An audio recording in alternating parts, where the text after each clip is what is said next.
nakakulong sa buhay na marangya. Huwag mong isipin kung mali ba ang iyong ginagawa. Dito sa Pinas na to walang ibang ginagawa. Kapag mahirap ka wala ka rin namang mapapala. Subukan magsumikap, huwag mong isipin ng iba. Maraming tumingin pero mali naman sa kanila. Halika na sabay-sabay natin imulat ang mata. Gumising sa katotohanan, huwag na magpakatanga. Naabuso ang Pinas, walang katuturan lahat. Ultimo kunting barya ay nililimos agad. Mapang-abuso ang lahat, mga bagay ay kalat. Mga bobo kumagat, pagdadamot ay nilahat. Dami nilang sinasabi, mga puro salita. Ni isa walang gawa, kaya walang natutuwa. Puro na lang kakurapan ng inyong ginagawa. Tumigil na sa kalokohan, huwag na magpakahiba. Marami nang nahihirapan dito sa patakaran. Kapag mahirap ka, wala ka rin namang karapatan. Matuto ka lang tumahimik kahit merong dahilan.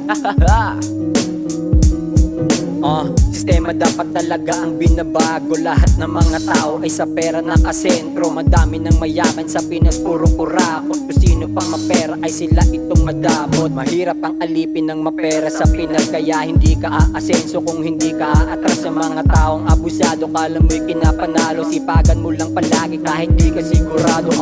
Kaya't diskarte ka para walang masabi. Abante ka dapat, wag kang mababakante. Wag mo laging isipin kung sako ang pamasahe. Sipagan mo lang lagi, balang araw aabante. Mahirap tumabante, pagtambay ka lang palagi. Pinas ang naghahari sa ganyang pag-uugali. Kahit ano pa yan, papasukan lang palagi. Ngunit ganun pa man, Pinoy pa rin ang madiskarte.